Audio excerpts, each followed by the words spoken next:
I found out there was another 3 people close to my family that have passed away. I mean, my brother-in-law, he does diving. He's out in the marina. I found out that there was 3 marine workers out there that have passed away. 3 people close to my family Captains. that I have heard passed away. some captains had died. Yeah, I mean, and I those also are heard that, those are people that my brother-in-law works with every other day. I mean, they're like first name basis. They hang out.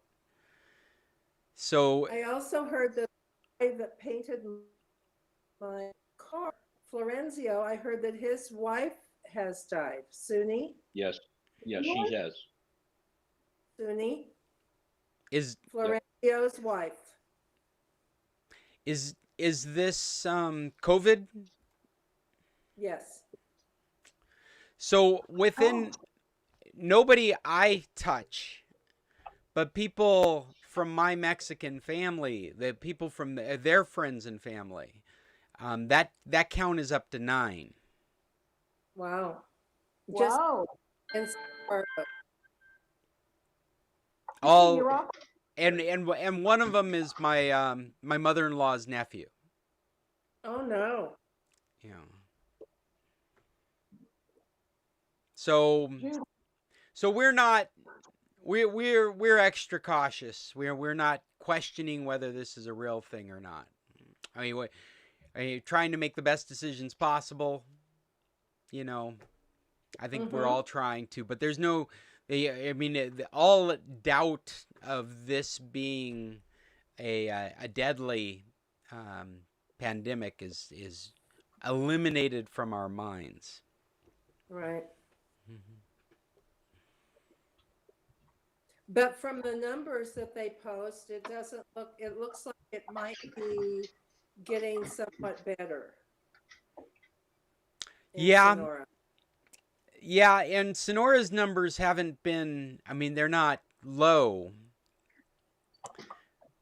What they haven't hit is they haven't hit that hockey stick. You know, What does that mean?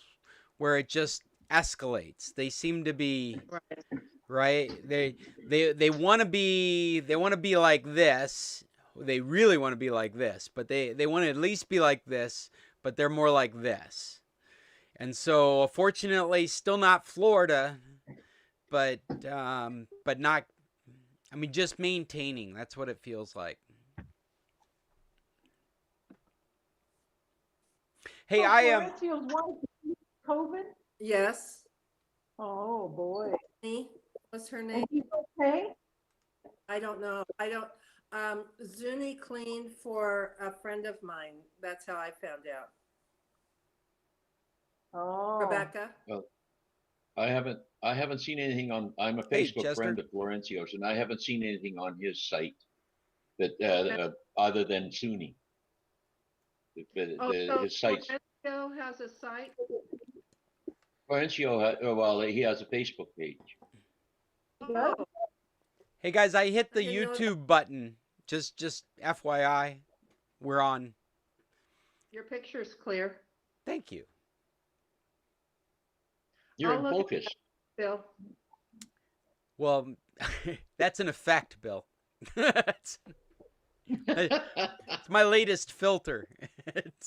You got the skin smoothing effect going. That's right.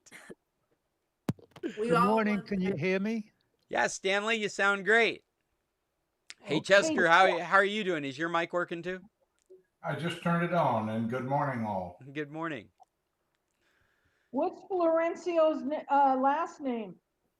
I don't know. Vallarta. What? Oh, but Vallarta. Same as Oh, okay. Puerto Vallarta. okay, I got it. Got All a is on quick there right now is question if just you got a second. it's just condolences to Florencio. It's all that's on there right now. Yeah, yeah. For those of you that have just joined us, we are just sharing the tally of COVID deaths that we're aware of here locally. I read on Viva earlier in the week that there were 4 boat captains who had died, and I never saw a response to that question. Does anyone know the names of the captains? No, I don't. I wonder if those four include the three I was just mentioning. They aren't people that I know, but they're people that my brother-in-law, my sister-in-law's husband knows because he's a master diver and he works out in the marina all the time. You must have mentioned those before I got online. Yeah, yeah. Just as you were getting online, we were talking about it. There's the lovely Cheryl Howell. Hello, Cheryl. So, Chester, what I was mentioning is that up until this last week, not people that I know personally, but people that my Mexican family know, like their family and friends. Like I think of it as 2 arm lengths away from me. Their tally was 6 people that had passed away, and then my brother-in-law this weekend, all COVID deaths. What age group, Scott? Oh, all over. I mean, some of them with pre-existing conditions, some younger than me. It was just, I, that's something to get used to. It's, Yeah. yeah, Well, wait to get a little older and you start reading the obituaries of your friends. right, right, yeah. Well, I've been in San Carlos for 20 years, so I've actually read the obituaries of friends. Yeah, there you But go. I hear what you're saying. They're not my peer group, the group I grew up with. I've lost a couple of that group. My high school grade, my grade level. I was thinking about somebody was talking about what people would naturally die from. Kind of like a response to why I would be aware of 9 people so close passing away from COVID. And it really started me thinking that I've been here over 20 years and I've probably known 12 people that have died. I mean, out of the circle of friends at Computer Club, out of people, my customers, I can probably think of about 12 people that have passed away through the age natural. Well, I could probably come up with a few more too, because there would be people that died in car accidents and things of that nature. You guys probably know of some of those people. But then I think about this last year. Now I know of 9 people in less than 6 months that have died all from COVID-19. Just to put it into perspective. Well, I have moved to San Carlos 28 years ago, and I wish I had kept a list of all the friends from San Carlos that had passed during that time. It's sad. Yeah. Yeah. Yeah, it's a pretty somber thought. Maybe we should think about tech news since it is 9 o'clock and we should start our meeting. And I'm Scott Stempson from International Computer Solutions, and we have this Computer Club meeting every Saturday at 9. And I don't know if you're looking in on YouTube or if you're trying to get into our meeting and we don't see you, but you're welcome to join us. We are typically without an agenda and not well organized. I do try and show up with some topics, and I do have a few topics with me today. But I am much more interested in you guys. And so I know that somebody, was it Judy that was bringing up a topic right before we started talking? Was it the cell phone hotspot topic? Hey, Mom. Yes. Mom's with us. Good morning. We're just getting rolling. We can't hear you because your mic is. There you go. Say hello. All right. Good morning.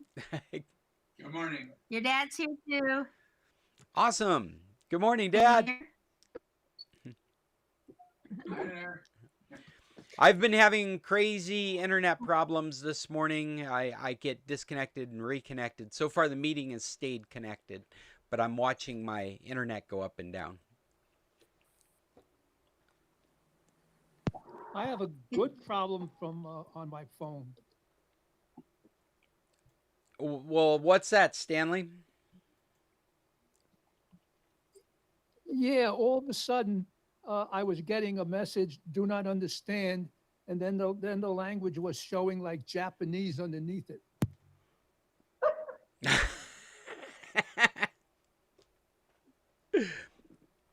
The- But when I go to settings and go to language, it says English, doesn't say anything about anything else added.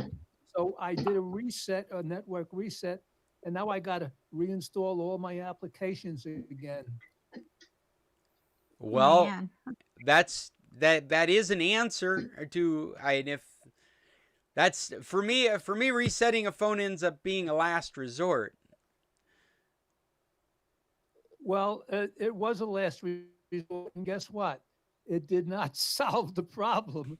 Uh, it, you know, you can ask for questions, but if you want to ask for, call somebody, it says do not understand, and then you see Japanese.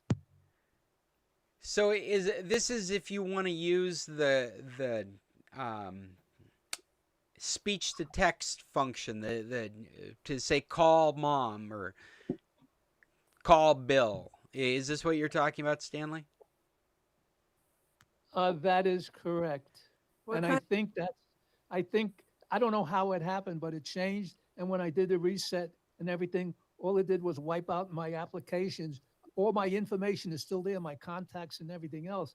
But I gotta go back into Google, go into my account, and then go ahead and then start installing all my applications. Yeah. So what So kind of phone do you have? that's a good question, Judy. What kind of phone is it, Stanley? It's a Galaxy Note 8. Hmm. Do you I would have? think that was whatever that is. I have Siri. I don't know what Galaxy has, but I think that's a Hey Google problem, or however you ask it to call things. What kind of a problem? How do you say that you want your phone to call somebody? Well, usually what happened, well, I can send text messages, by voice, and Wait, yeah. it's kind of a convoluted system. There is voice keyboards that get installed in the phone that can be provided by Google, and it's the default keyboard now for the latest Android versions is Gboard provided by Google. And that's a keyboard that has a voice option on it very similar to your iOS keyboard. You look for a microphone and you press that button and you can talk to the phone and it will type what you say. So that's one way. And then there's this function that is provided as a voice assistant, and so that is Google or Bixby or Cortana or Siri, where it's invoked by speech or by a function button. I Stanley, on the Note 8, I'm thinking it's Bixby that you're actually talking to. That's providing the call function if you're going to call somebody. Call. Yeah, well, I've never used Bixby before, but I'm thinking that on going back to getting the right key, The right language. the right keyboard, and getting either use the Samsung keyboard or the Google keyboard might be the answer. I don't know. Yeah, I think you're going to be on the right track there. Let's see. How to voice call Samsung. I'm just seeing if there's a quick thing here. Language. Let's do a quick Stanley, Google reference to Bixby. I think it's Bixby that you're using for commands like that, like turn on the camera or call such and such from contacts. I think it's Bixby that you're using. And there's an article here. Let me Well, well, actually, I can tell it to I can talk to it and tell it to go into settings and go into Wi-Fi, and it will execute all those demands without a problem. Yeah, I think all of those things are Bixby that you're doing because it's a Samsung Note 8. And Bixby's going away. I mean, it works for what you're doing, but in newer phones having Bixby any longer performing those tasks, from what I understand. But I'll send you this link because this is all about changing the language that Bixby's set to. And even on the screen capture, it's got like Korean as the first language and then English. So I suspect what's happened is you've inadvertently gotten switched into Korean. Or maybe it's That Japanese. well, I don't know the difference between Korean or Japanese, but it looks like Japanese type of printing. Yeah, it's definitely a character driven language. Where do I put this? I wanted to paste it into this meeting. Where is the paste? Where is the chat? There's the chat. If you, I don't know if I can, I don't know if I can get it that way. Maybe just a plain email with that V. link would work fine. Okay. Oh, It is in the chat. I just stuck it in the chat, but I want to document it too so that if I can't get it, I'll put it on the notes for today too. So I'll send it to you in email and I'll stick it in the notes for today's meeting too. But Thank you. yeah, I suspect that's what's happened is Bixby's just gotten changed. It's a change. okay. In the Play Store, have you done an update in your Play Store? You have it checked so it does automatic updates? I don't know because with my visibility problem, I have a little problem navigating. I can get into the Play Store, but I go into my accounts, and I don't quite understand what I'm actually looking for because I do want to. I know I have to reinstall. Like for argument's sake, I wanted to check my back, and it says battery app is uninstalled, or so I know I got some stuff in there that's just uninstalled and has to be reinstalled. Well, the reason I ask you that is I could walk you through how to get to the update the Play Store and then check the box so it'll automatically update. Maybe you just need to update Bixby. Okay, yeah, that would be helpful. Yeah, Okay, I mean, we can have, because you've just formatted the phone, this is a great time to do that kind of stuff, Stanley, because you've just formatted it. But if you had a phone that was full of stuff and was working, I think what you're really looking for is just to change the language to solve that problem. What Linda's suggesting is a great idea in general. I mean, like you should make sure all your stuff is up to date.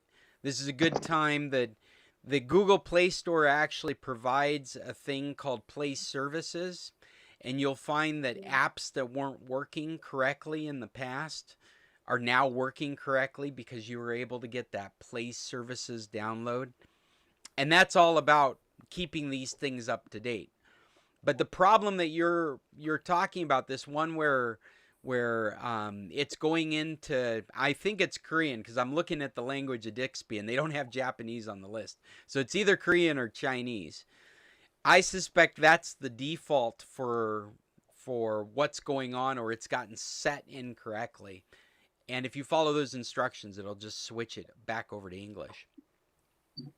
Yeah, well, what I did is I went into this language, and it says English, and then there was an option to add additional languages, but it listed the one that was actually listed, and it said English, United States. It didn't show anything else. What And there are so many places where you're setting language and region. Like in this case, we're talking about Bixby. I bet you haven't intentionally gone into Bixby settings in the past. I'm thinking that this has just happened inadvertently. Yeah, I never invoked Bixby, or I never got involved with it, but obviously in this reset, it might have happened. You have Bixby settings in Note 9. You have Note 9 or 8? It's I an have 8. I have Note 8. Note 8. Okay, there is a Bixby settings for Note 8 if you Google it. that's what I'm saying. That's the link I'm referring to. Is Okay. it's a very straightforward. You just go into Bixby. I mean, I had it on the screen here, but you tap settings, tap language and speaking style, and tap languages and select English. And it's probably set on Korean right now. Well, it's up to the point where I even got quick support working correctly with an ID number in case I needed additional help from outside. Here, let me. Again, I'll put this link on the notes. But this is Galaxy Note 8: How to change language when communicating in Bixby Voice. And from you go to the Bixby home screen. There's a settings up in the upper right hand corner. Settings. Tap languages and styles. That's right, it's the day I really need it not to be weird, so of course it's acting weird.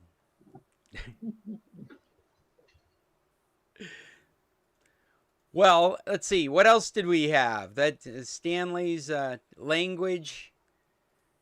Where am I lost? There we go. We were talking about hotspots at the beginning of the hour. Judy had a hotspot question for her car. In her media center, there's the ability to turn on a hotspot so that there is a place to, a Wi-Fi hotspot that you could use your laptop with or your device with. And it's offered by AT&T, and so what I was saying to her this morning was that it would probably offer either the exact same coverage as AT&T with her cell phone, or it has the potential of having a completely different kind of coverage because it's licensed to the car. Well, why wouldn't you just plug your phone into the car and then just use your phone on the? Yeah, probably on a usage case, like your phone. Maybe your phone has a contract on it that's not appropriate for using it as a hotspot for whoever gets in the car. Maybe you're going on a cross the country trip and you just want to have Wi-Fi available to everybody in the car under one contract. Yeah. Stuff like that. Well, my dog would love it, but I don't allow it. So it's just really for me. But my specific question relates to my loss of Wi-Fi coverage at my house because of a power outage. But if I had a hotspot turned on in my car, would I then have? Well, on my phone. Yeah. Well, I don't think that your coverage. I mean, I think there's the potential the coverage would be different than from your cell phone, but I don't think that it would give you. I mean, it wouldn't give you anything different than your cell phone already gives you. Unless it's got a different coverage and your cell phone's gone out, but because your car is a car, even though it's through AT&T, they could have a coverage that is that spans across networks in your area. I find it unlikely that the car would provide you with any different coverage than your cell phone because these contracts are all about making availability to you. So, Judy? Yeah. Judy, I know that we can do an add-on on our AT&T. I didn't hear that. You could do a what? We can do an add-on to our account to make it a hotspot. Right. Subscription, I guess is the word I'm looking for. So do you pay for a Wi-Fi hotspot with your AT&T plan? No, I do not. That's kind of my question. Yeah. I already pay, I feel like I pay them enough without adding another $10 a month to make a hotspot. Yeah, well, we've told you before about our unlimited data, unlimited calls, texting for $80 US for two iPhone 6Ss. And in Canada, that would be 185 a month just for that. I did call AT&T this week to ask them what it would cost me to get unlimited talk, text, and data, including Mexico and Canada. And it is, with all taxes, I think it was like $78. Oh, For one person, for one phone? For one phone. Oh, because it's only about $40 each of our phones. Like, well, it was 50, and then we got a $10 bonus if we put two on and things like that. So we got a couple of bonuses and we pay automatically. So they gave us another 5% off or something. So well, Yeah. it could also I'll have have to- something to do with the amount of data that you've contracted. They say unlimited. They say unlimited, but don't you reach a point where it gets slowed down? No, Not that we've noticed. no, nothing like that. Scott, I think you got some scruffy looking guy intruding on your site here. Who That's is he? right. Sid's with us. Good morning, Hi, Sid. Sid. Hey, Sid. We can see the bottom of Sid's steering wheel right now. I was wondering what that was. And we can't hear him because he's muted. But is he in a hot spot? On a hot Is he driving? He's driving. He's off in the Alaskan outback doing his job on the highway. This is really funny, isn't it? What the good word. Judy, I so think Judy, what you're do you seeing have a portable phone? Do I have what? How you doing, buddy? You- How do you get a mask over that? I can't hear you. Scott, No one can hear you. You're muted. Scott, he just folds the beard up over his nose and holds it with an elastic band. That's right. I saw that. Saw that at Sturgis. They were showing pictures of Sturgis today. Oh, yeah? Yeah, with 250,000 people. There we go. There. Hey, we heard Sid for a second. Yeah, I got the mic fixed. Oh, excellent. Yes, I'm at work. So where are you? You're out where? I'm on the Old Sterling Highway in Anchor Point, Alaska. Wow. Where are you? Oh, Anchor Point. And he's got better cell coverage than you do, Judy. I know it. Oh no, I'm on a booster right now. It's the only reason this is working at all. A booster? What do you mean? You have I'm something using in a your hotspot. car that you're connected to? Yeah, the boss bought boosters so he could actually get hold of us when he wants to. So is that a device mounted in your vehicle? Yeah, it's mounted to the dash, and then I have an antenna on the roof, and we run the cable through the door. Wow. Wow, that's cool. And Yeah, they actually work pretty good. Road. say that again, Sid. They actually work pretty good. Yeah, no, I mean you're obviously getting good data out there, and he is in the middle of nowhere, literally. Most of Does that cost you a monthly fee? What? Does that cost a monthly fee? is it expensive? Oh, Sid just disappeared. That's what I was gonna say is the real nemesis in Alaska is fjords and mountain roads, because every time you duck into a gully, there may not be a cell signal down there. So you go along the water, or even going through the mountain ranges, that you duck down behind some point of view and you lose your cell signals. Scott, when we were in Alaska, Stuart, last June, we had our AT&T phones, and we had no coverage. We could not get connected at all. Bill's nephew out of Phoenix had the same AT&T, and he had no problem. That may have just been radio antennas. It could have been the model phone you have. His was the 6F, the same, everything was the same. He paid for the same plan, and for some reason ours just, I tried turning them off, turning them on, and yeah. Yeah, did you try taking him to an Apple store? They're iPhones, right? Yeah. Funny. In Anchorage, there's an Apple store and an AT&T store that you could take them to, and I would expect them to work.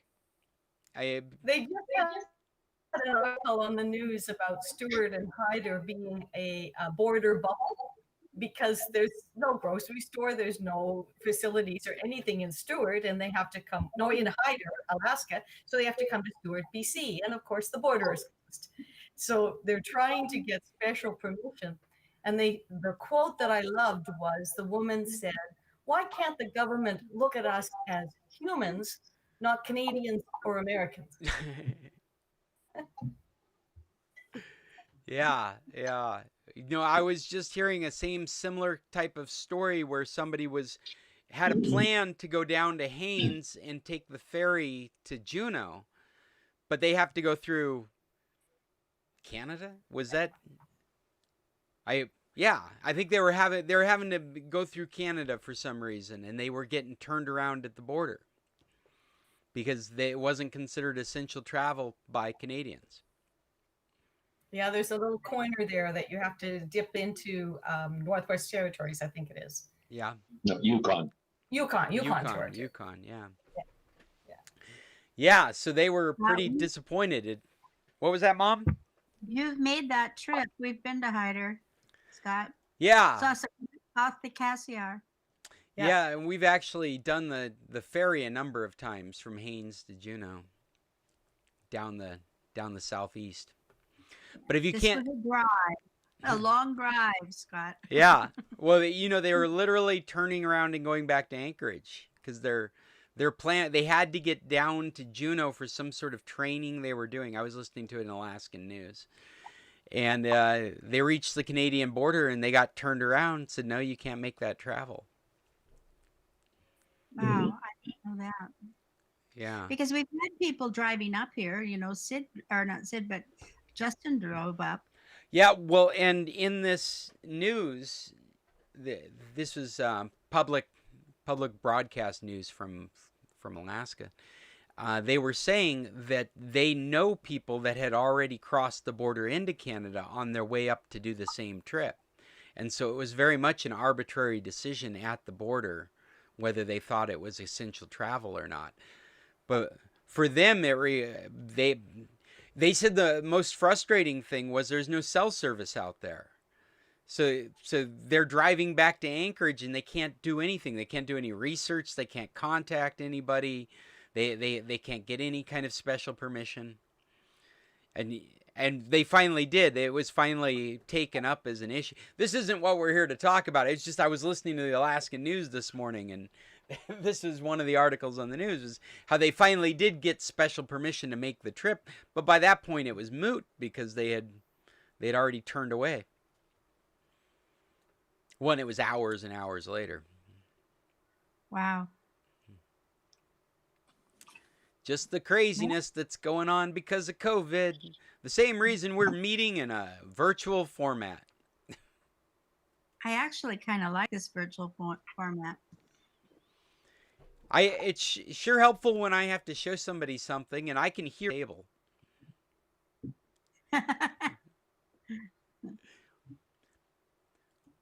Well, did we have anything else we wanted to bring up? I do have some of my own topics. Okay, Scott, I got one comment for you. Okay. We acquired an Alexa, what is it? Amazon a while back, and I realized that I'm probably pretty much Canadian because I say please and thank you when I ask her something. Yes. So I wonder, do you get better results when you're saying please and thank you to a Canadian Alexa? Well, she doesn't say I don't know how to do that very often. Hey, are we gonna revitalize the challenge of creating a cryptic message that would launch a skill on Alexa? Have you done any experiments yet, Bill? Well, we every once in a while she wakes up and we can't replicate whatever it was we said.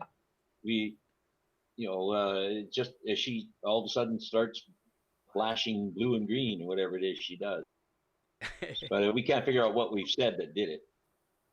We have the same problem in our GPS on the truck. It's just all of a sudden it's listening for voice commands, and we don't know what we said to get it going.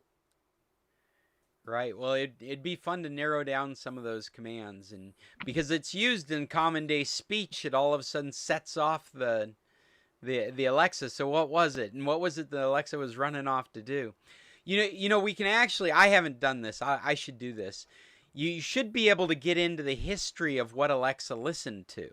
You should be able to hear what triggered it, because it should be recorded in your Amazon history. I've never, I mean, this is just off my head. I've never actually done.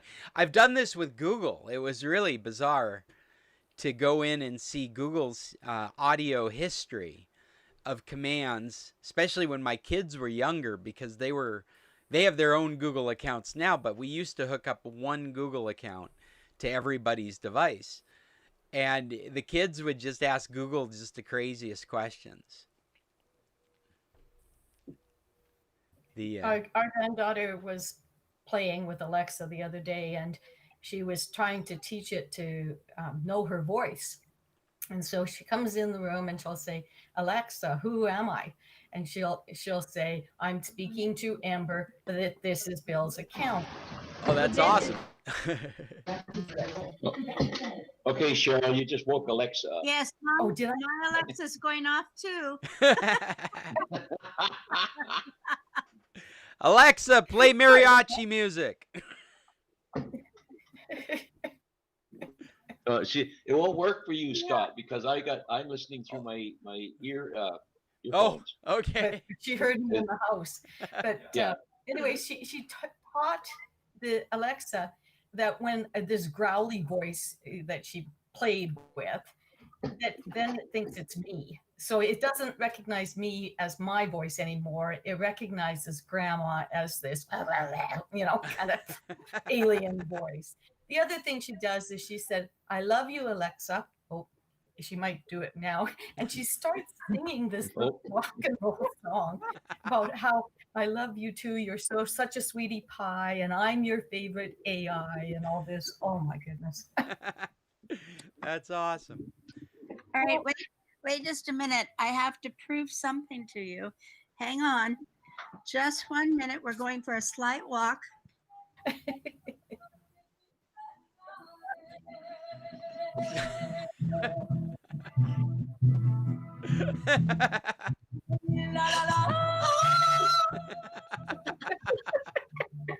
You got her doing the mariachi. No, can you hear my Alexa? I know. Alexa off. That's great. Sid, come out of the valley. We lost you, Sid. Yeah, I know. I went around a corner and all of a sudden just everything fell apart. I finally got to a spot where it should work.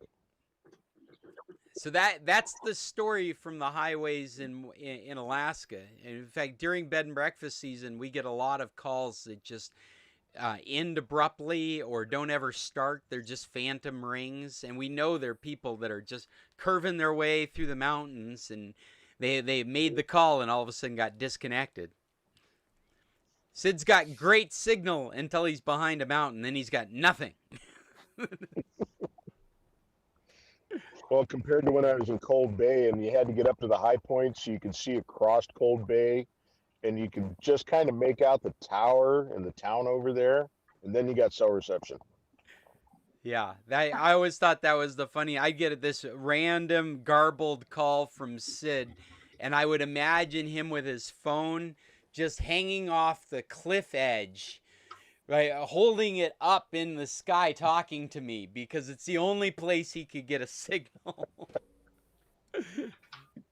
We had the same thing with Jim and Linda Cunningham last week. It was Linda's birthday, and they're traveling in Colorado in the national park, and they just happened to be in some place, and we connected for a few minutes, just long enough to sing happy birthday to her, and then she was gone. The clouds parted, she saw something, and then it went away. Most of those parks only have Verizon. So that gets to be a problem if you have AT&T or T-Mobile. They won't transfer over to the other network? Well, what Verizon has done is they've put 3G cells out there. And so when you're on the Verizon network with your alternate equipment, you can't go at anything but 3G. Or at least from my experience, that's been the case. And they get saturated with... Go ahead, Linda. I'm sorry. When we were up in all of the parks up in Utah, they're all Verizon, and so you can't get any cell service at all unless you're in the motel and you're on Wi-Fi. Yeah. Very frustrating. Hey, Does anyone, I have to ask, does anyone have a line of words going across, like across the top of Linda's? Well, now it's mine. It says you need a Google account, parentheses, Gmail account, meeting ID, blah, blah, blah, blah, blah. You need a Google account. Yeah. That's Scott. That's me. Oh, okay. That's But me. If you... I don't know why I have that on here. I can turn that off. I think I lost you, Mom. Did I lose everybody? Nope. No, I'm here. Mom's gone. Mom's frozen. Okay. Mom's Well, she gonna isn't Mom's lost. gonna come back and think it was her question that did it. Yeah. He changed something and he knocked me off. You guys are my witnesses. I didn't do anything. I never saw the thing about a Google account. Oh, well, I got this little ticker line that I put in some of the scenes that I project. And right there, I don't know. that one. Oh. Yeah. And it's just in case somebody's able to see it. Like if somebody's watching on the YouTube feed and they actually want to jump into the meeting, that's the meet code to get into the meeting. Oh. So, yeah, that's that. I've got too many options set up right now. Hey, I did want to ask you guys what your opinions were on this TikTok thing. Have you been paying attention to the TikTok? Mom, I didn't do that. That wasn't me. Yeah, I know you, son. The dictator in charge.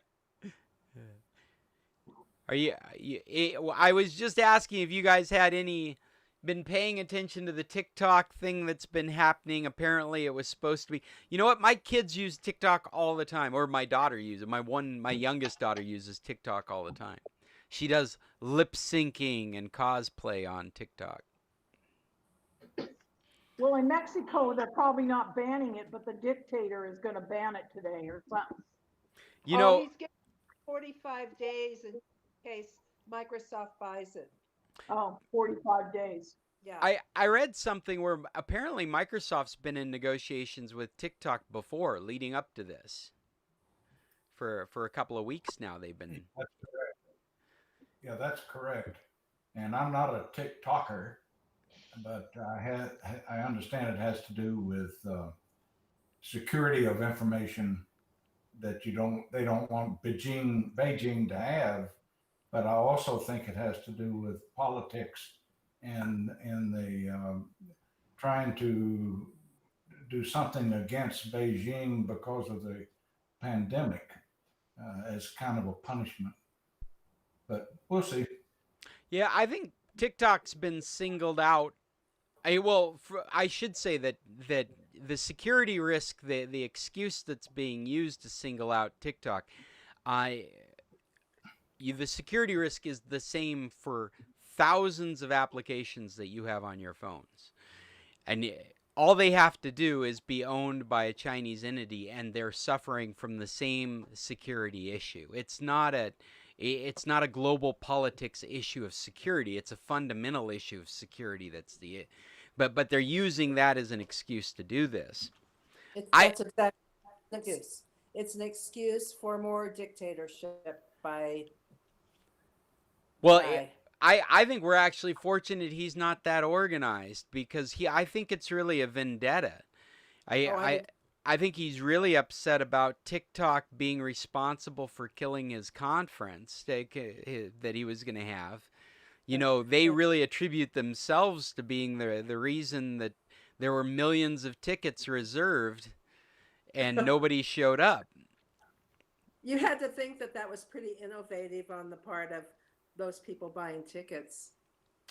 So I think it's driven. I mean, I think we would be in a lot. I think there's a lot of dictator kind of things that are happening, but I think this is just your classic Trump's going after the thing he hates and making an example of TikTok. It's also interesting. I was listening to a journalist that was talking. I mean, they're covering this issue. They've got to know all the different aspects of it. And she said that she had actually not used TikTok until this came up. She's discovered there's been an influx of TikTok installs going around with the idea that you may not be able to install it later. It'll be removed from the App Store. It'll be banned. And so people are downloading and installing and getting set up on it now for fear the app would disappear. But she also... You're saying we should all that? No, I don't. I mean, unless you're doing it for social reasons. I mean, I think there's a security issue with any app you install. Of course. Yeah, and so my attitude towards apps in general is you want to install as few apps as you need. Doesn't this make a statement as well? Well, TikTok has been banned from military personnel for 6 years. Its predecessor too. Musically. You're talking about Musically? Well, is that what it was before it was TikTok? Yeah, that's where it was Yeah, Musically, no. and they had bad security and they collected personal Yeah. data.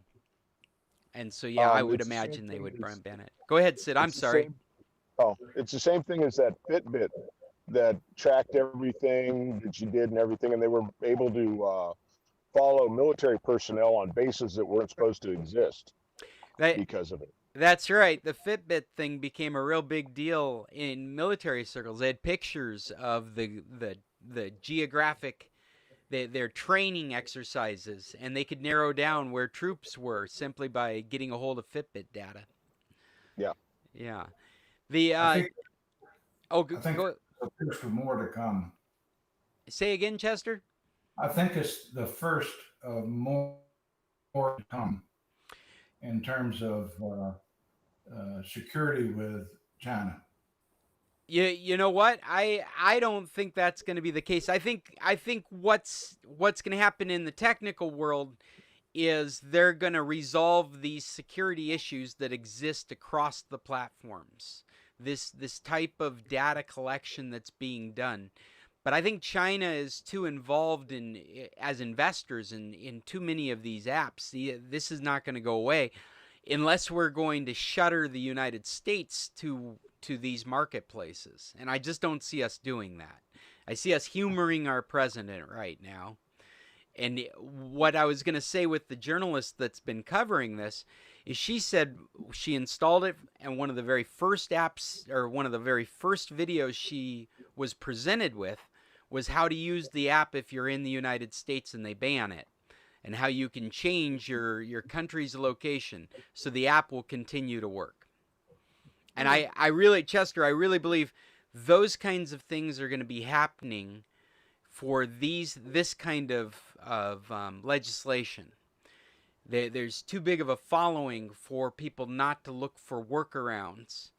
You can see it with using Netflix in Mexico. All you'd have to do is add a VPN, and now you're back to using TikTok.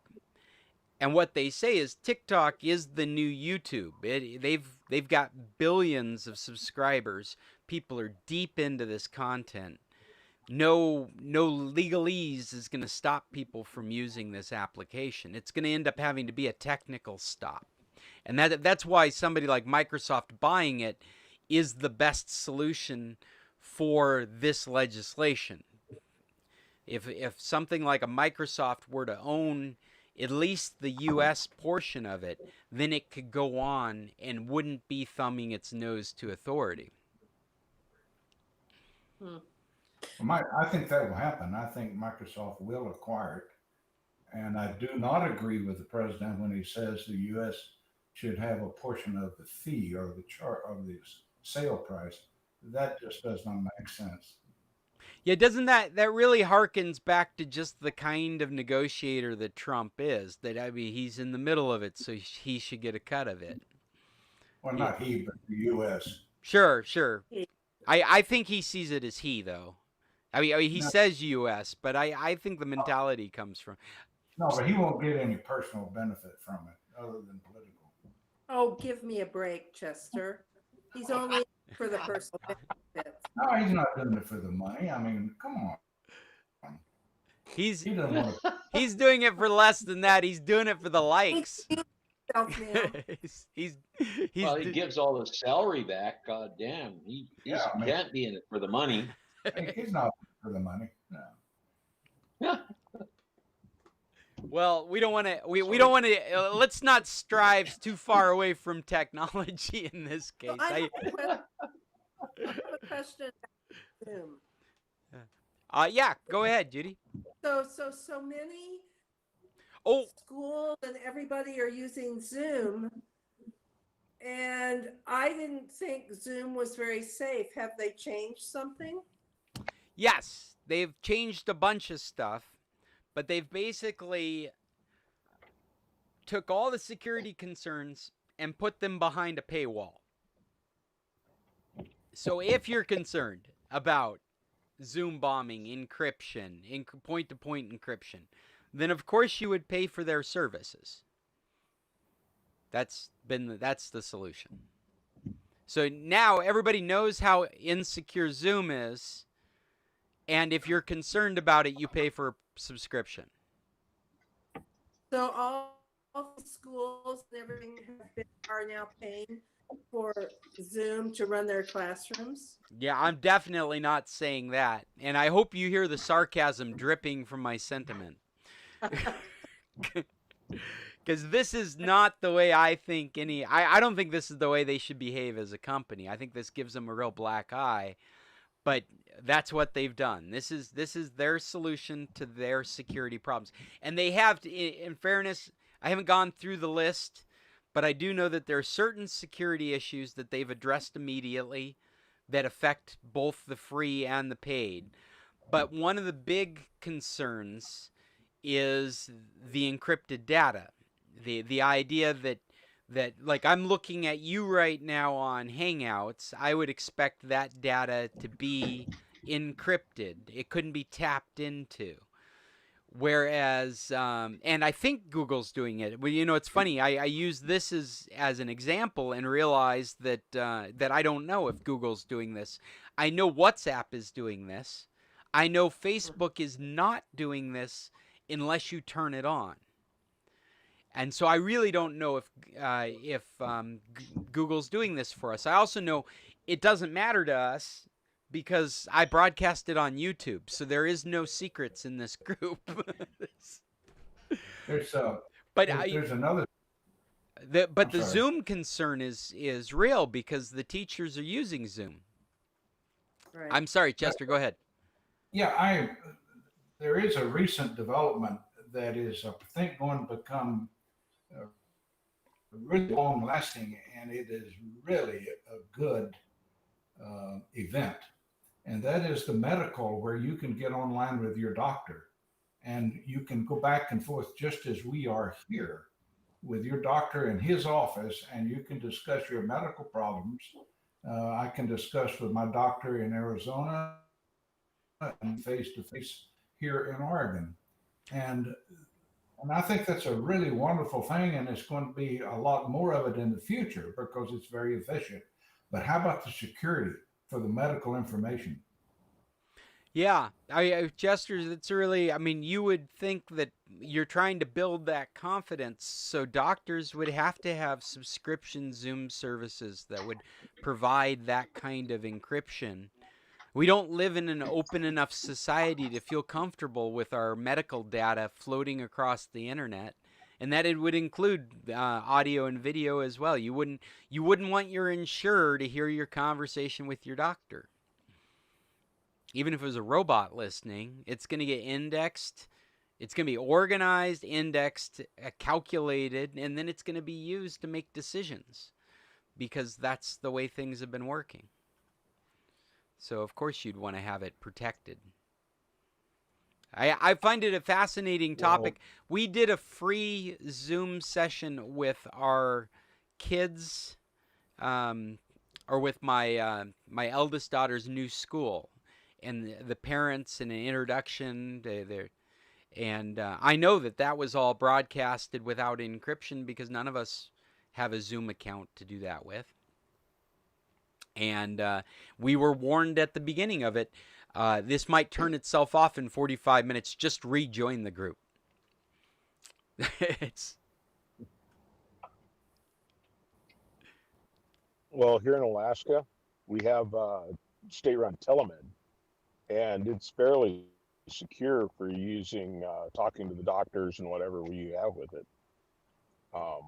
And for education, we have I've got a lot of friends that do homeschooling, and they have it's not on Zoom, it's on another system. I don't know exactly what it is, but they've been using that for the last 4 years for homeschooled kids. yeah. Yeah, I would suspect Alaska is one of those states that is better prepared for distance education because they've been doing distance education since I was a kid. They have satellite universities and satellite. They have. In fact, Mom would probably be a better one to speak to it. But they have a state school district because the population was so sparse, so spread out. Well, my husband just had a telehealth call from the doctor yesterday. Yeah, it's On the amazing. telephone? Was it through Zoom? She just called on the phone. Oh, We've We been had them on the phone. It worked out really good. They were on about 10 minutes, and that's the second time she's done that with him. it's a cool world we're living in some of these respects. I'm thinking about it now, and I have no health insurance other than Mexican Social Security, but I have a personal doctor that I pay out of my pocket because it's reasonably priced here in San Carlos. And I've got her on WhatsApp.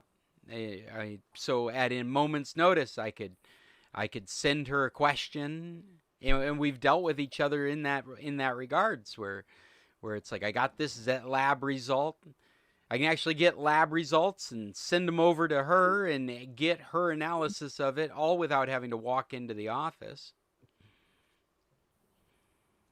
with us in Alberta, the school systems are using Google, Chromebooks with the kids and everything's through that. They will not allow anybody in education to do Zoom, but the medical profession, same government, same province, they will broadcast things on Zoom. Like I've sat in on a couple of information sessions with my one medical team, but if they're going to do a virtual appointment, it's by the telephone, and everything's by the telephone.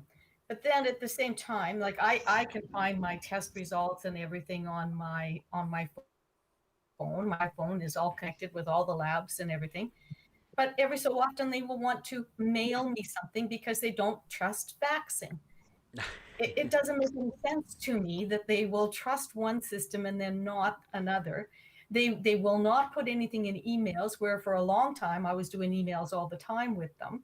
And all of a sudden the Alberta government decided no more emails, no medical stuff is going by email. Everything has to be faxed. I'm doing Same my thing with Banner. absentee voting online right now with the state of Alaska. I have just signed up for absentee online voting, and I just got a response saying that you've requested it, so that's in the system, and you'll get that ballot when it becomes available. That ballot, I know from previous experiences, is probably going to show up as a PDF that I am going to have to print out, fill out by hand, sign, scan, and then upload as a PDF to a website or a JPEG image, I'm thinking, which seems very incongruent with online voting, because you would hope that if you're doing online voting, you are just checking boxes on a web page, but that's just not the way we do things.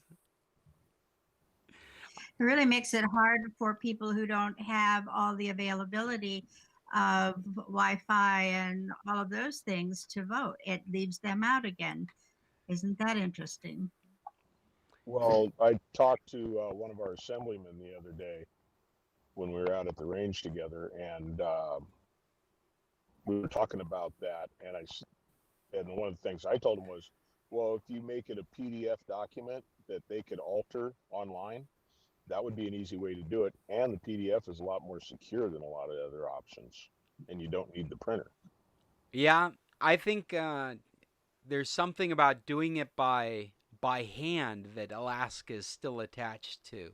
Something about checking the boxes by hand. I don't know why.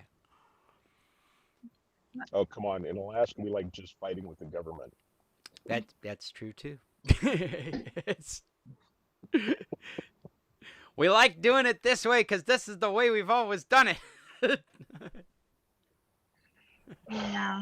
Well, it's really important because we think we may be turning two of our congressional people. We may be changing a senator, becoming a blue senator, and we may be doing the same with the House of Representatives. So it's kind of an exciting vote for us here right now. That's all. I keep getting bumped off. So you didn't bump me off. So I guess I didn't bump you off the last time. okay, huh? Everybody's here to they will testify. I did not bump you off last time. Shall I respond?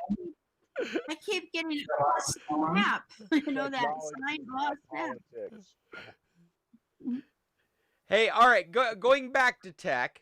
Okay.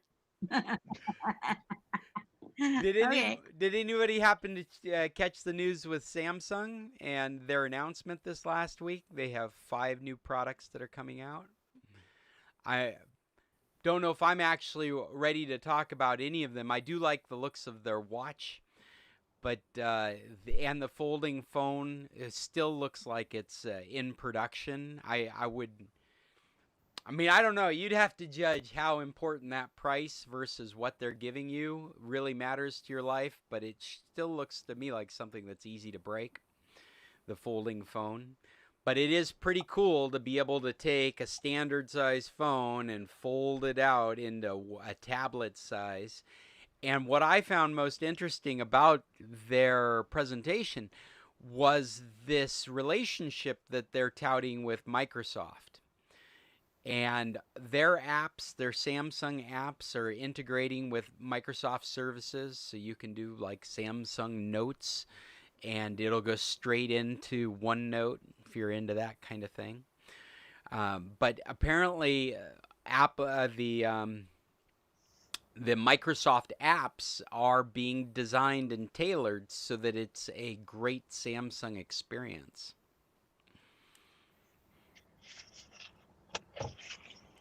I also like the way the headsets looked, except I didn't like the price. I don't like the idea of spending over $150 for wireless headsets. It doesn't matter how many functions they have. I read that the new Apple is going to be pretty pricey too. Headsets or earbuds, I guess. Yeah, the earbuds. These Uh-huh. earbuds were a real dramatic change from they look kind of like beans. I was just looking to see if I've actually got a picture of them. They sit down in the crevice of your ear instead of hanging off your lobes. They actually Like it, slide into the canal of your ear. Are you like telling me that they're going to sell you something so you put beans in your ears? Yes. Yes, I was thinking the same thing. It sounds like a nursery rhyme song to me. That's the old model Samsung right there. What's the? Oh, you've that's got. my Oh, that I forgot. Sid's got them. Yeah. Yeah. Yeah, these are the old model Samsungs right here. So they don't actually look They got two anything little like that. contacts. Oh, the new ones look different? Oh, they I look haven't seen them. so These are different. the old models. They look like kidney beans, like big kidney beans. Yeah. I thought that was a hearing aid. That's what my boss has been asking about them. Well, you know what? In Like, that respect, I keep thinking, aren't they all hearing aids at this point? But apparently they're not. The no, there's no amplification. well, and there's in these latest ones, they don't have digital noise canceling, so they're like suction cupped in your ears, right? So the noise canceling happens by blocking all other sound from what I was hearing. Let me. This is what. The Samsung Earbud Plus, those have actual noise canceling, and they also have an ambient sound mode that will allow sound in, so Yeah, that you're not getting run over by a car. I believe that they're doing two different styles now. And one is these Galaxy Buds Live. Is that what they're calling it? See, I really wasn't ready to talk about it. But they look like they have this bean shape, and then I think they've got another name for the other, and it does have digital audio noise canceling and pass through. I think you have to have the digital noise canceling in the pass through if you have a hope to use it as a hearing aid. Yeah.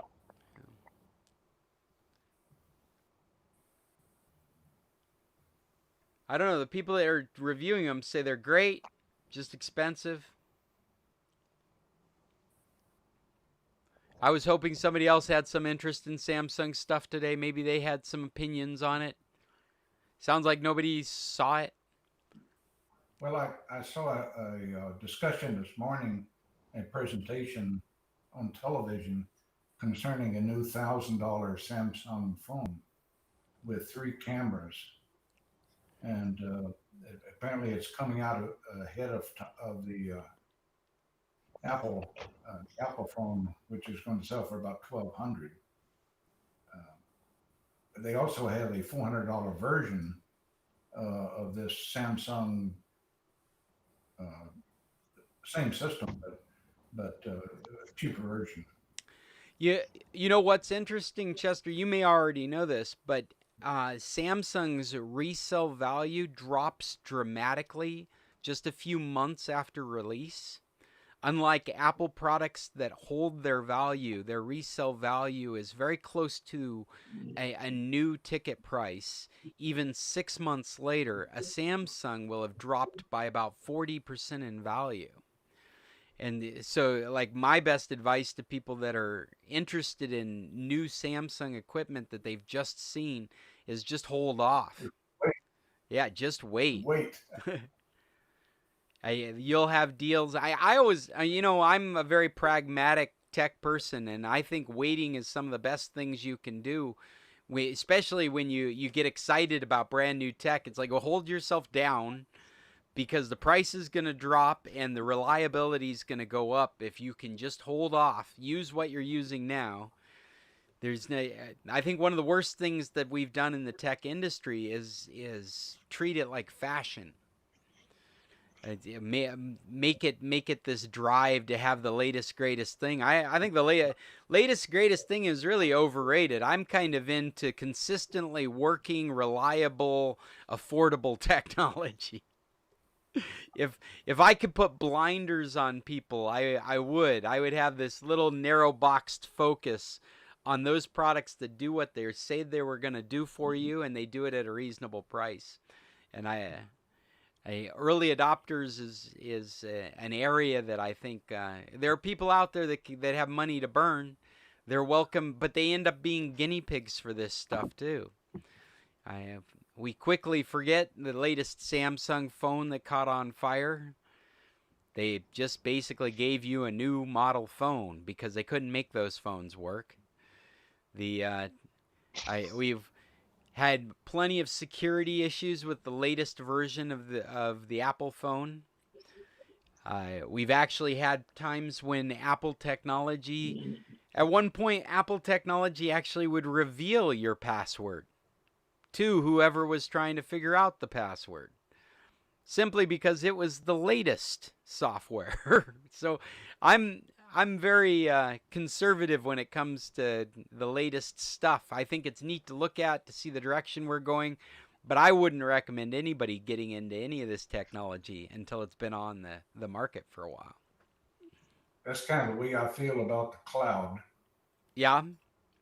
I'm I feeling really good about the cloud these days, Chester. I mean, you and I have been doing computer club meetings for over a decade, and we've come full circle with the cloud now. Whereas it sounded interesting, too slow and too insecure to I'm all in now. I think the cloud's a great idea. Where are you at? Well, I haven't really pursued it recently because I didn't like everything going to the cloud and nothing on my computer. But as we have discussed in the past, there is a way to avoid that so that I have files on my computer as well as in the cloud. I just have not pursued setting it up, but I would like to do that. Well, did you look at that Google One app that takes the Google space? I think it actually. You're not a Macintosh guy, even though you have a Mac. You run Windows Right. 10 on it because Yeah, but you have an I have iPhone. I have Office 365, which comes with a lot of cloud space. Oh yeah, you're right. You have a terabyte of space right there. Well, Right. last week we were talking about the Google One app that I think you should download whether you have an iPhone or an Android device, just to see what they're offering to back up for you. It brings all those different components together. Your mail, your Gmail if you're a Gmail person. Your Sid, we're listening to you do trash, man. I'm gonna put you on mute. Sorry. I'm gonna But it brings context to all these different services from Google.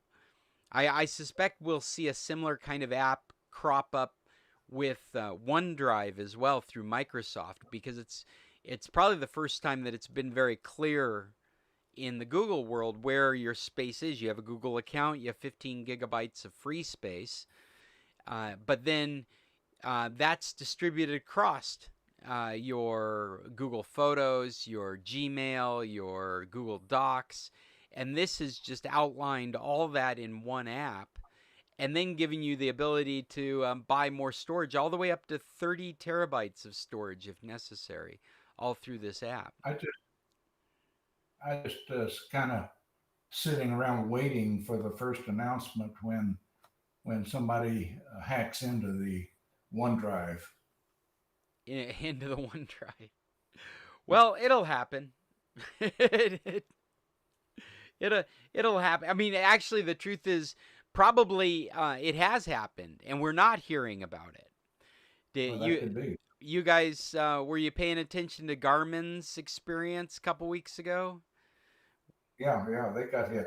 They got hit, and their package for fixing their PCs on their network, their corporate PCs, their IT people put out a package. They put together a zip archive and sent it out to their IT people. And some journalists got a hold of the package to look at it, and they said that the way the package is put together, it's pretty obvious they paid a ransom to get their systems back. Well, the ransom that was being asked was $10 million. So the speculation right now is, did Garmin actually pay $10 million to fix all their computers? Well, that's quite a message to send to malware. But I mean, all of a sudden, my kids don't need to go to college. They just need to focus on malware. $10 million war. I mean, if there's companies out there ready to pay a ransom of $10 million because they've inadvertently infected their computers, that's those some high stakes there. It's some real high stakes. Bye, you guys. Later. Next week. We'll see you next week, Judy. Thanks for being with us. Yeah, I'm going to sign off also. You guys take care. Hey, Stanley, if you're looking for those instructions later, check out sccclub.org. I'll have it posted with today's meeting. And I think I'm not going to be able to do that. Okay, I'll send it to your email as well if you want. Thank you so much. No Bye. problem. Well, what were you saying, Chester? You're out of here too? I'm out of here. I'm going to have breakfast. All right. Well, enjoy your breakfast. I'm just looking over my list here to see if there's anything else I felt people would find interesting. But there's nothing on my list that can't be used at some other time. Yeah. Not even anything I want to throw in. I guess I'll throw in at the last minute. We started a couple of weeks ago a challenge with your smart assistant. Bill reminded me of it today. If you have an Alexa, I probably just set it off, didn't I? If you're using an Echo device or a Siri device, or you use Siri, or you're using, let's see, Cortana's going away. There's not going to be a Cortana device anymore. It's going to be integrated into their Office packages. Cortana is going to be helping people in the workplace build Excel spreadsheets. That's what's happened to Cortana. She's been demoted. She's no longer an entertainment device. She's going right to productivity. But if you're using Siri or Google or an Echo device, then what I proposed was try and determine the trigger words that set it off by accident. Let's build a cryptic statement to do something. It can be anything. It could be telling you the weather. It could be playing a song or giving you news highlights. But the idea is that you have discovered the phrase that could be used in regular conversation that results in this command getting shot off. Whatever it might be will cause your device to go and do something, and it can be anything. It could tell your smart light bulb to turn on and off. So those of you that have smart speakers can play with that. There are lists of trigger words. I've seen words like election might trigger an Echo device because it sounds so much like her name. I'm trying very purposely not to set off a device now. The words of that nature, celebration, might set off a device. So we're looking for a phrase that will set off a device and it will tell it to do something, anything, give you the weather, give you the Powerball numbers. Anyway, just a reminder, we got that challenge going on in our club. And Judy left before we could get back to Simply Safe, so I don't know if she's decided to use that. If anybody has any information on Simply Safe, just share it with me. And I got nothing else. Oh, Outlook. Hey, here's an easy one. If you're using Outlook, you can download Outlook.com. You can download the app for your mobile device. Yeah, for free. You can use Outlook. You don't have to have an Outlook account. You can use Outlook with any of your email accounts. But apparently, if you're using Outlook, it will read you your email now. I've been trying to do this for 2 weeks. I've had the topic since the middle of July, and I have yet to get it to read me email. So if anybody's using Outlook on their mobile device and can get it to read you an email message, I want to know, because I can't get it to work. I've finally gotten it to talk to me. That's after 2 weeks of experimentation. It will now say, hey, we can read you email using Cortana, of all things. I was just dissing to Cortana. Maybe that's the reason it won't read to me. It can use Cortana. I had to give it all kinds of permissions. And my next born, which I was comfortable with because we're not having any more children, and it would read me my email. I said continue, and it said you have no new email, which is a lie. I have 40 new emails in my... So it's supposed to work. I can't get it to work. If any of you can get it to work, I'd love to know. I think I've reached the end of this computer club. Does anybody have anything, last minute things they want to throw in? Cheryl, I see you Yeah, looking. Scott, I was, Oh, go ahead, Yeah. Paul. Paul, then I was Cheryl. just wondering. Yeah, I was just wondering, Scott, if next summer you were going to do this from Alaska. I would be very happy to do this from Alaska. I hope I'm in Alaska next summer. I hope we're doing bed and breakfast next summer. But this has really proven that we could do it from Alaska. So I'd be interested in it. Cheryl, you were going to say something? Okay, but on that one, I'm just hoping that we get to do it from San Carlos. So there you go. I know there's a lot of us feeling that way. As we get closer to some sort of safe reopening, there's a lot of things that are open. I'm not going out into enclosed spaces right now. I haven't seen anything to make me feel comfortable about asking people to gather in an enclosed space. But when we do reach that point, my mind is thinking, how can I continue to have a virtual meeting and a physical meeting where we get to meet in person and across the internet? So my goal is to continue to do this portion of it, even if we are sitting at a table yelling across the table at each other. Okay. Well, I was one that when you guys were meeting in San Carlos, I would often stay home, and I would be cleaning the counters and doing dishes and everything while I was listening or watching the YouTube while you guys were just down the hill. So, I kind of was doing it virtual anyways for a while in San Carlos. The other thing I was going to tell you about is we both have new hearing aids. We were talking about hearing aids earlier. And Bill has it's called a TV Connect, but he uses it on his computer. And often I will, walking by, because we did use them once, hooked up to mine keep hooking up automatically. And so I'll be watching something of my own or doing something, and I'm listening to what is coming through my ears is from Bill's computer.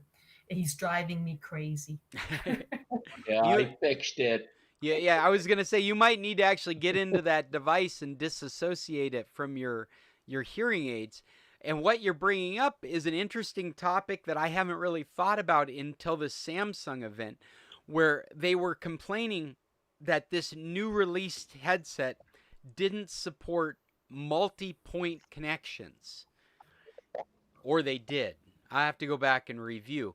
But I had not heard that language before. Have you heard that language before, Bill? Are you there? No, but I want to comment. Your mom wins the coffee cup challenge today. Yeah. Look at that. Isn't that beautiful?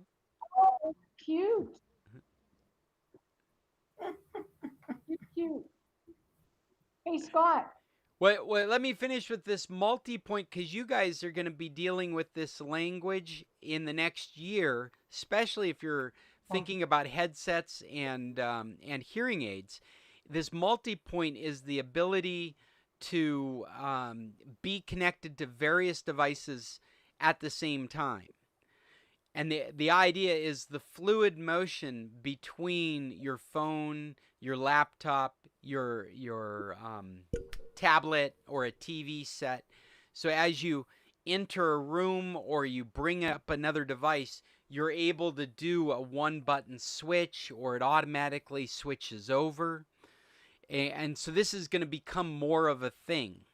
this ability to move between devices, like what you've done, Cheryl. It sounds like your hearing aids are a more sophisticated kind of device than the kind of headphones that are typical in the market right now, because that's considered a feature of the new headphones, is being able to float. Except that, I'm sorry, Cheryl, go ahead. yeah, except that I don't seem to know how to control it. So yes, I was trying to talk on the phone the other day, and it was in a noisy environment, and I thought used to turn on the speaker, but when I hit the speaker, somehow something happened with my hearing aids, and it was so hooked up, and I could not figure out how to disconnect and get back to something that I could hear what was going on. And so it's awesome, but it's a learning curve, and it's trying to figure it all out. And like Bill says, he got it fixed, but there was a lot of frustration, trying to unhook these things that automatically are hooking up. Automatically they're doing stuff. What you're describing is, I mean, like the feature is the experience, the customer's experience, the ability to swap easily, effortlessly, without thinking. And so that's really dictating how good a product you're owning in this next coming year. I suspect that, because I've owned headsets before that would do things like that, but it was not easy. It was very painful the way it would hold on to one device or switch over to another device unintentionally. And at the same time they had the ability to do that, what I would say about the products I've owned, they've never listed it as a feature. And I think it's because the customer experience is such a low quality that they can't list it as a feature, or it would be the thing people are complaining about. Right. So Samsung, Apple, Microsoft, they're all hitting this spot where the ability to swap between devices is convenient and easy to know and effortless. They're focusing in on that sweet spot. Mm-hmm. What else did we have going before we sign off? Scott, Yes, Linda. go back to the Outlook and tell me what to do. I downloaded it on my phone. Yeah, and it should, as you open Outlook, there should be a thing there that says it can read email to you. Let's see. You make sure you have the latest Outlook. You said you I just just downloaded it? downloaded. Okay, so it should be the Yeah. latest. Okay. I've read nothing about it being in particular to specific devices. Like, some downloads only come down to certain devices. What did I do with it? Why isn't it right in front of me? There it is. It says tap here to adjust your settings. Should I adjust that? So what I have when I open it up, I don't know, can you see that black bar at the bottom? No, you're off the screen. Do you see it right there? I don't have that. That black bar is play my emails. And what it's actually saying is play my emails to my Bluetooth device, because my headphones are still hooked up to it. That's the name of my headphones, V5. And then I hit the play button. Oh, this is the first time it's told me I have new messages. Oh, wow.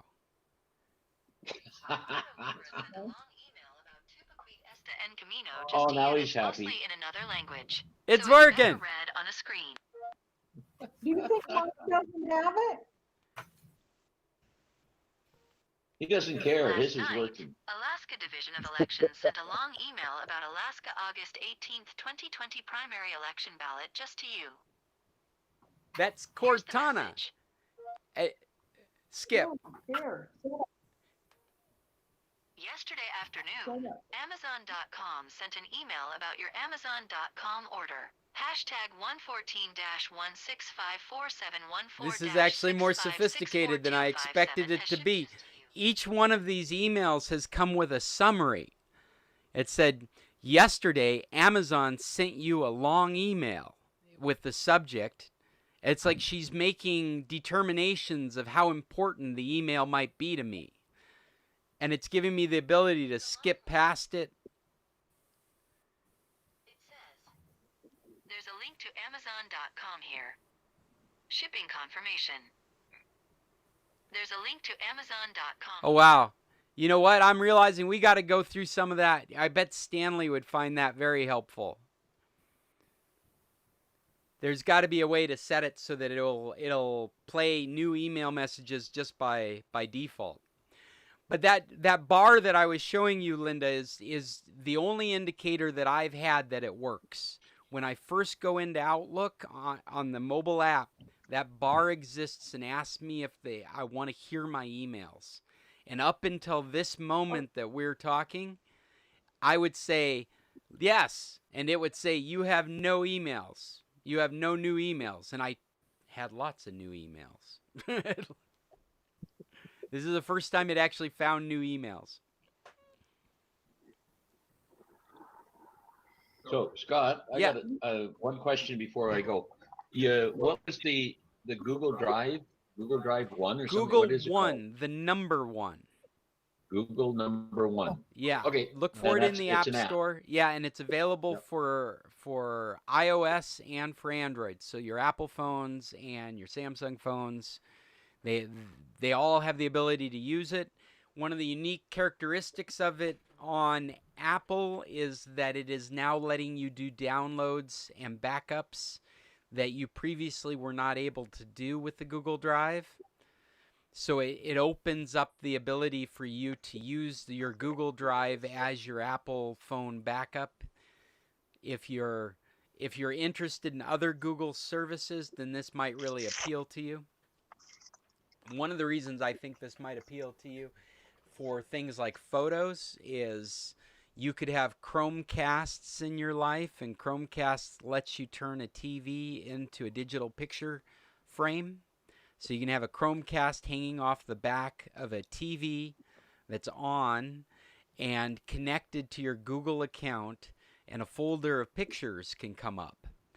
And that folder of pictures would only exist on an Apple device if you opened up Google Photos and sent over those picters, allowed them to back up to this space we're talking about.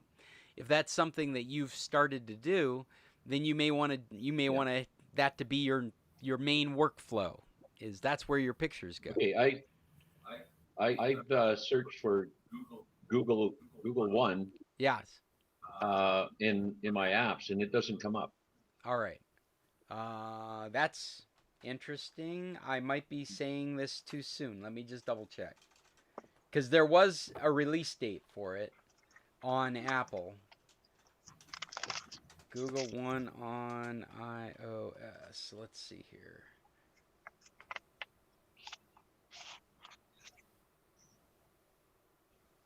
Google One app, iPhone use. Google It's Play. Google Say again. O-N-E. Is It's it Google O-N-E. It's O-N-E on iOS? That's crazy. Oh, sorry, I was looking at it on my laptop. Yeah, I would look at it through the App Store, but it's currently not available on iOS. Well, yeah, but what was the release date? There was a release date for it.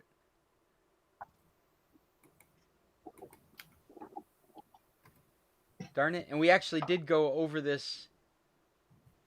Was it last week or the week before last?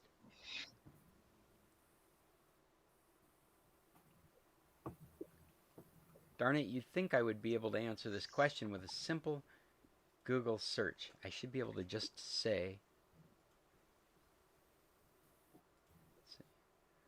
when is Google One available on iOS? It says launch date August 15th. August 15th. 2018. That's wrong. No, that's wrong. That's wrong. Yeah.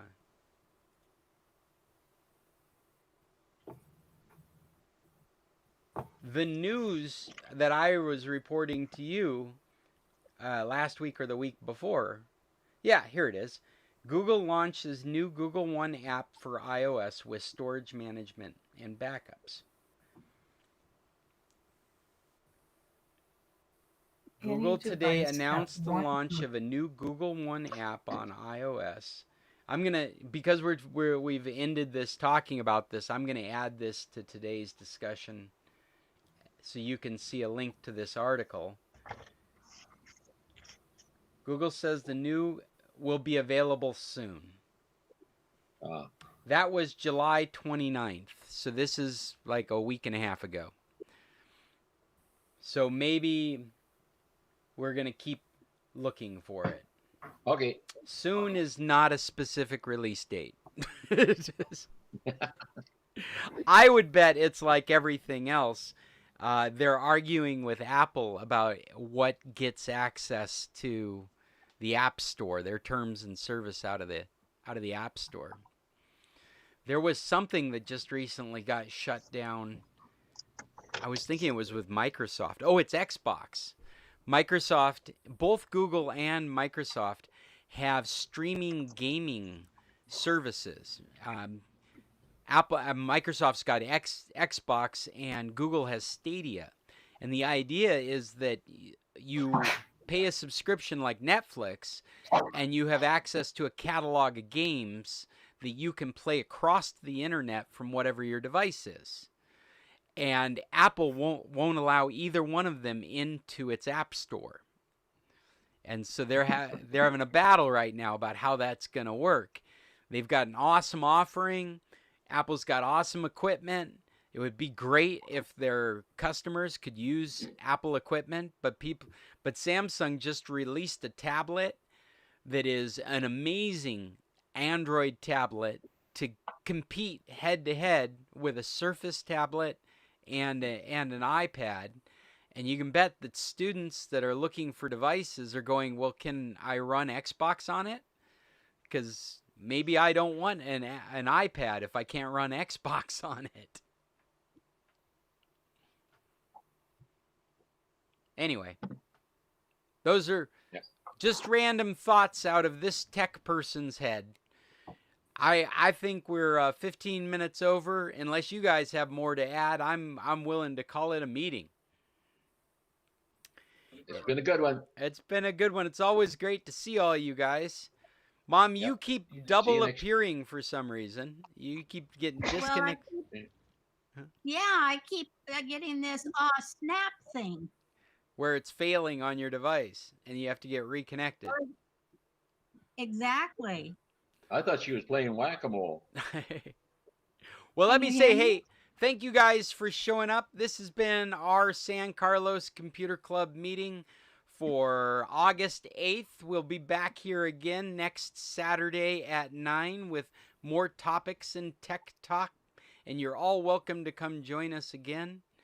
Please share with your friends if you think anybody would be interested in joining our group. They're all welcome to join us. And I am Scott Stimpson from International Computer Solutions. If you're trying to find a computer solution anywhere on the internet, I'd appreciate it if you'd get a hold of me. You can contact me through email or our website. It's scott@internationalcs.net. Until next week, tech on. I'll see you guys. Hey, Mom, you want to hang out? Sure. Can you hear me? I can hear you just fine. Can you hear me? Okay, because it shows on the screen my mic is off. I don't know what that's all about, but I can hear you just fine. I'm going to stop the recording here and get off of YouTube. Goodbye, YouTube.